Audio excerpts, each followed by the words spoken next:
Thank you for joining the Unconventional Ministry podcast, where the conversation is about fresh ministry ideas and innovative approaches. I'm Dennis Weens, your host, Senior Impact Catalyst at Sat7 USA. In the U.S., 1 in 2 women and 1 in 3 men will develop cancer in their lifetime. Cancer is the second most common cause of death in the U.S., exceeded only by heart disease. My guest is Kerri Steele, who has walked this journey of cancer. Kerri's husband, Will, was diagnosed with terminal cancer in 2010 at age 32. At that time of his diagnosis, their 3 children were ages 2, 4, and 6. Kerri needed help. Kerri joins us today as the founder and executive director of an amazing ministry called Little Hearts of Hope, helping other families where there is a cancer diagnosis and children in the home. So Kerri, welcome to the Unconventional Ministry podcast to talk a little bit about your story, but also about the resource you bring to so many other families going through what you went through. Thanks, Dennis. It's a pleasure to be here, and I'm looking forward to getting to share a little bit of what God has done. We really want to focus the podcast on the resource you provide so many families, but I think it's important for our podcast listeners to listen to where this journey that you're on started back in 2010. If you could just briefly share that for our podcast listeners. I'd love to, yeah. So I was a stay-at-home mom. I had 3 little kids. I was homeschooling my oldest. She had just started kindergarten. February of that year, my husband was diagnosed with terminal cancer and given 6 months to live. He was a long distance runner. He was a biker. We cooked with organic foods. We were, very, very healthy. You did everything right. We did everything right. Yeah, let's put right in quotation marks, right? So it did come as a complete and utter shock. There were only two doctors in the entire country that worked with the type of cancer he had. It was a very rare cancer called desmoplastic small round cell tumor. So we were doing a lot of traveling, trying to get treatment options and clinical trials and just whatever we could find to keep him alive as long as we could through medicine. We were also, of course, praying fervently for healing, for physical healing here on this side of heaven. About 3 years later, the Lord took him home on Christmas Eve. Our kids were very young. It was difficult. The journey during his cancer treatments was difficult. The years following his passing were difficult. But obviously we're here because of God's faithfulness and how he uses our pains to help others if we allow him. And you're an example of how you've stayed true to your faith and trusted God even through these very, very hard times. And now on the other side of it, you have a ministry for so many other people going through what you went through. Just to summarize maybe some of the biggest challenges, in your husband's passing, you were a single mom, you didn't have resources, income, health benefits. Where did you turn for help? Yeah, so that was really quite difficult because I had been a stay-at-home mom. So I didn't have a job that I could go back to. While I spent a lot of time spinning my wheels, trying to figure out what was the next best step, because he was young and healthy. So we didn't have much of a life insurance policy. We had spent all of our savings for treatments and experimental treatments that insurance didn't cover. And so right about a year after his death, just about everyone I knew was like, what are you going to do? What kind of job are you going to take? Where are you going to move? Are you going to move back home? Everybody was right at that 1 year mark, ready for me to make some decisions, even though I felt totally incompetent in making any of those decisions. We were all still very heavy in our grief, and I was still trying to figure out how to do this without Will. So I decided to send my kids off with my parents, and I spent a week just staying at home, praying and fasting and asking God to give me some direction. During that week, he gave me quite a bit of information, downloads, as you, if you will. And I just wrote and wrote and wrote and wrote. From that came a program to help other families, because as we were going through what we were going through, there just weren't a lot of resources out there. And I was struggling to know how to help my children, while I am also struggling to be a caregiver to my husband and dealing with my own grief.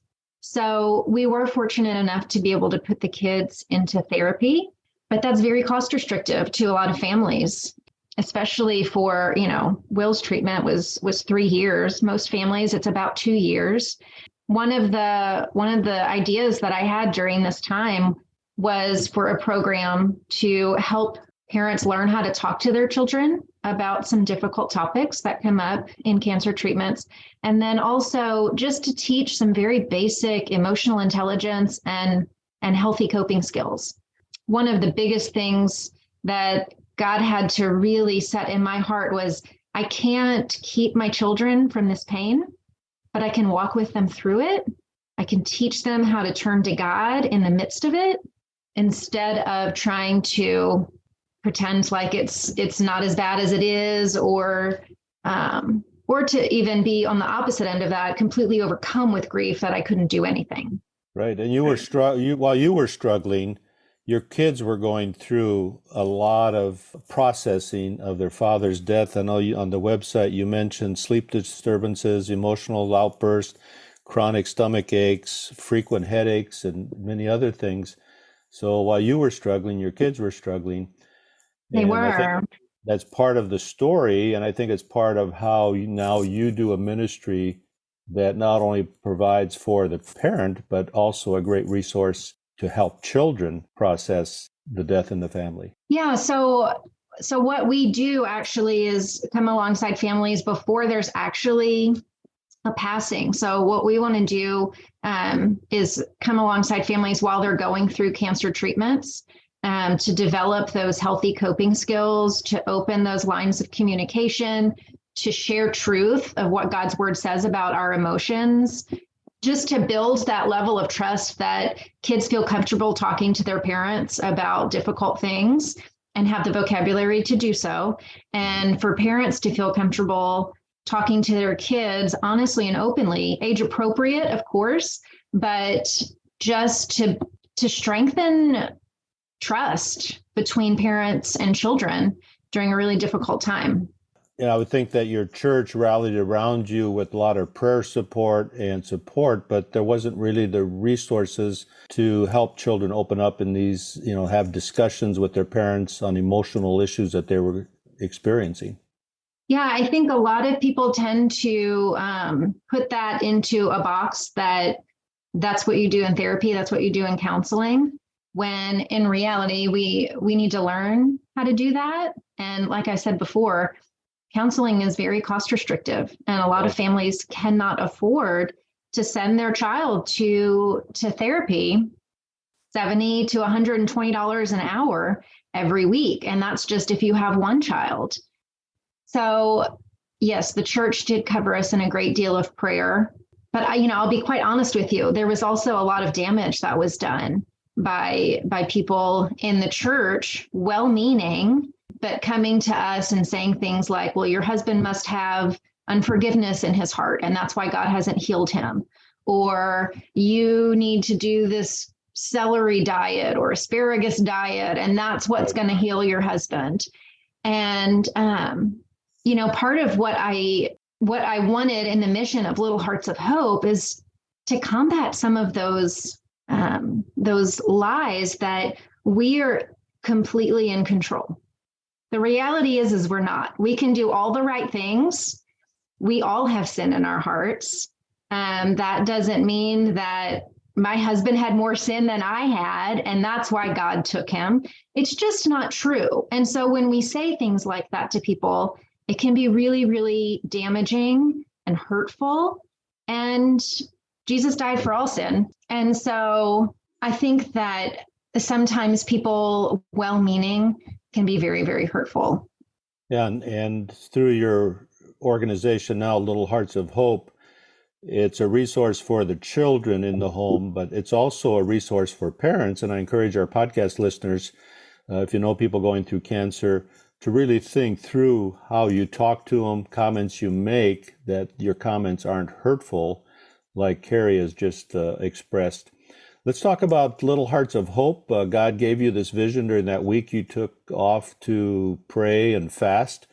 And that was a number of years ago. You now have this organization, Little Hearts of Hope. Talk to us a little bit of how that is set up and how it works and how our podcast listeners can be involved. Yeah, so the way we set it up is sort of like one of those subscription services where you get a package once a month in the mail. It's completely free to our families who are fighting cancer.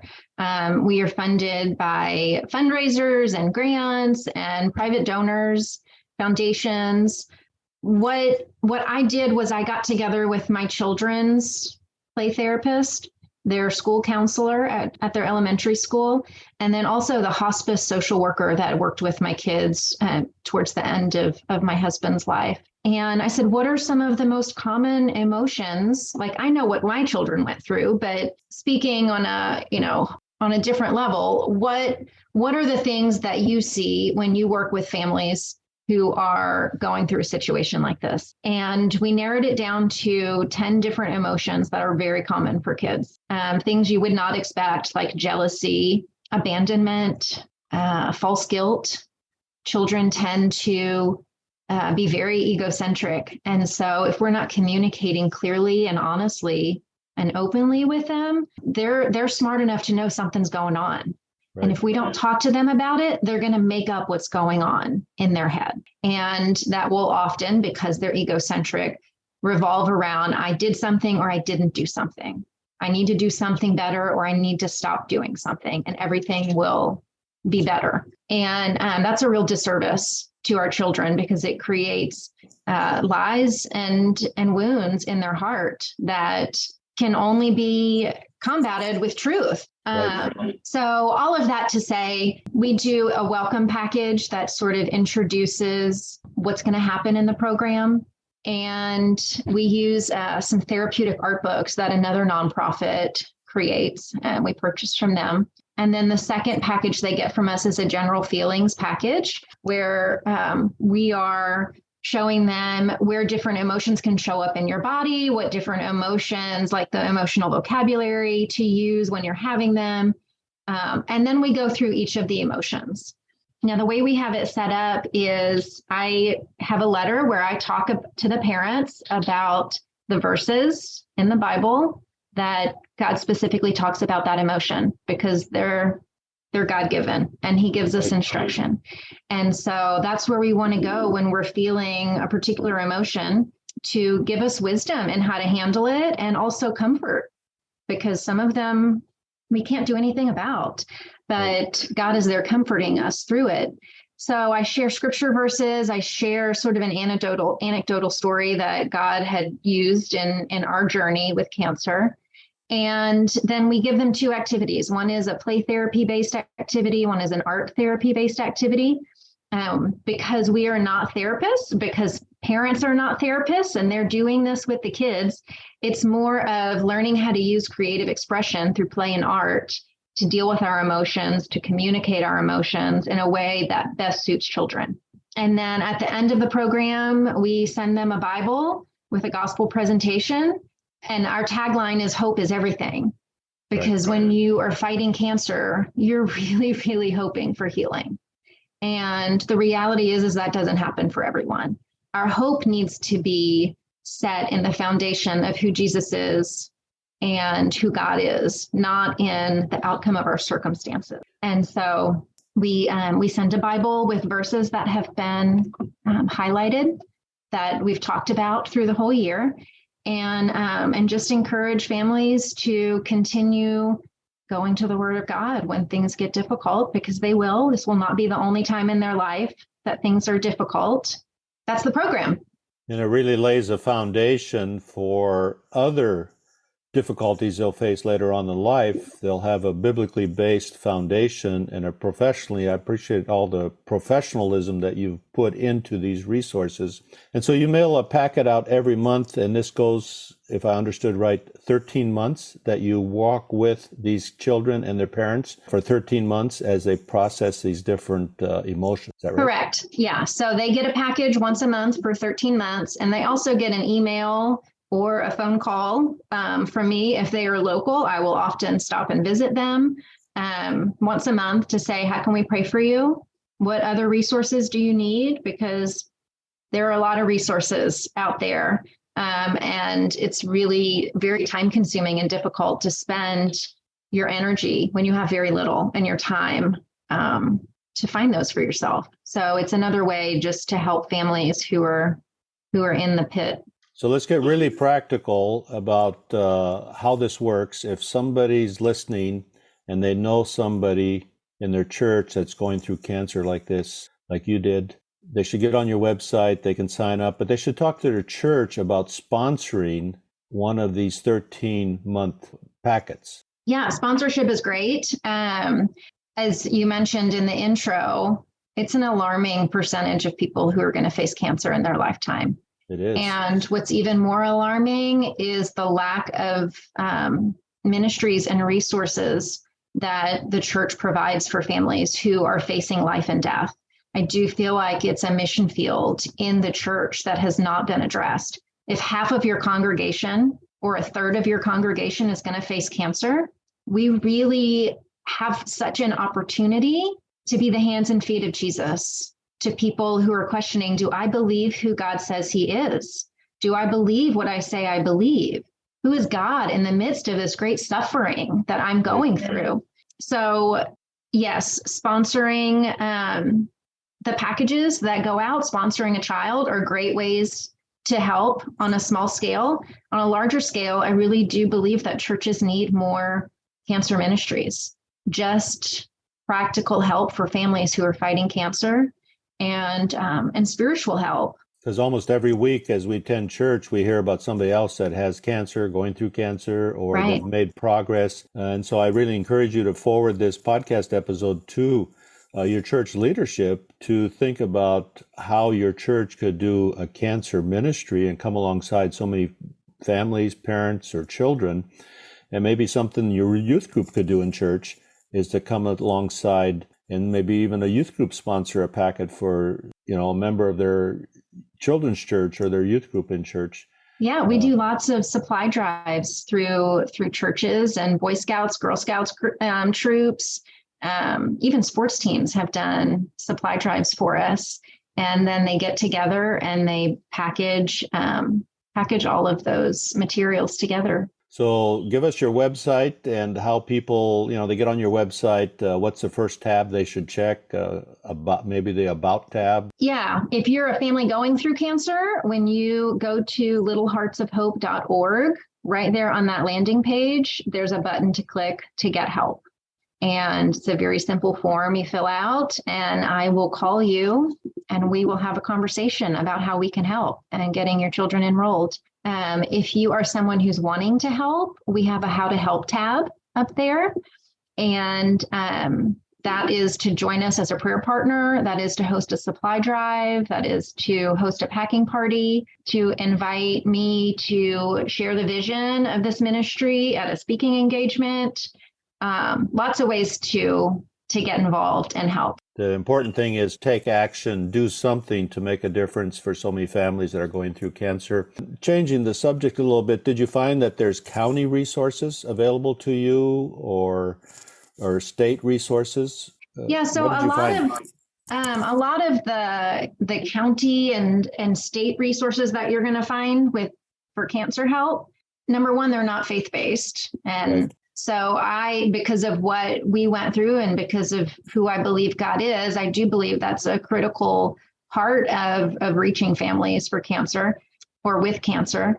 And there are also other local places that have cancer support. The problem is it's typically for the person with cancer. It's not for the children. It's not for the caregivers. And they also require you to go to a place to receive those resources. And when you're fighting cancer, you can't always make sure that you're available on the third Monday of every month or the first Saturday of every weekend, because your counts are going to be low sometimes. Your energy, you're not going to have the energy. You're going to be in the hospital, or you're trying to make sure you're attending something for your child so that your child isn't disappointed that something else had to get canceled or pushed to the side.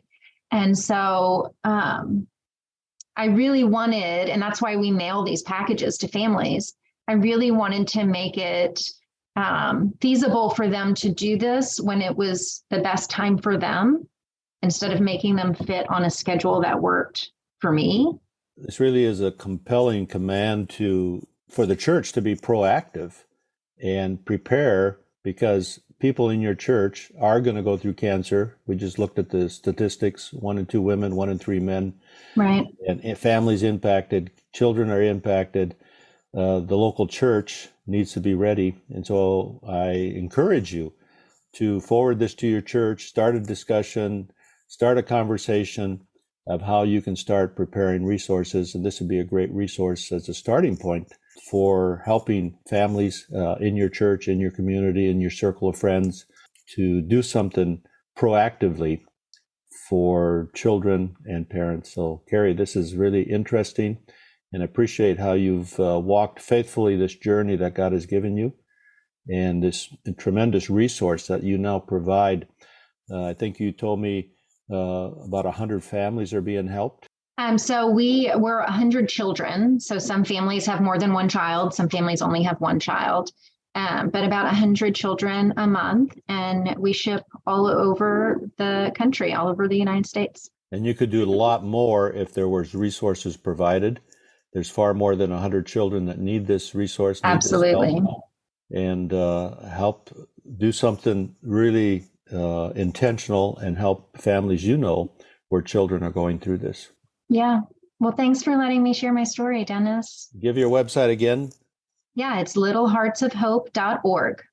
And you're on Facebook as well? I'm on Facebook, I'm on Instagram, and I'm on LinkedIn. And so if they want to look on those social platforms, it's same as a website? It is, just Little Hearts of Hope. Little Hearts of Hope. So I encourage you to go visit Little Hearts of Hope on social media, as well as their website, and then forward this to your church for other people that are going through cancer. This is a great resource that's biblically based and professionally developed that will help your children deal with the trauma they're going through. So, Kerri, thank you for joining the Unconventional Ministry podcast. Yeah, thank you so much, Dennis. It was a pleasure. This is the Unconventional Ministry podcast. If you've enjoyed this conversation, please share it with your friends and leave a comment. Sat7 is a Middle East and North Africa broadcast media ministry making God's love visible and the gospel available to everyone in the Middle East and North Africa. Sat7 USA has resources in helping you honor God while protecting your family. You can avoid another regret, which is the failure of not creating an estate plan. Through a partnership with Financial Planning Ministry, Sat7 USA provides Christian experts to assist you in preparing your will or trust, all at no financial cost to you. Visit www.sat7usa.org and click on the tab Planned Giving for more information. Sat7 simplifies the process and makes it easy for you so that your family and friends don't have to bear the burden and regret of your failure to create an estate plan.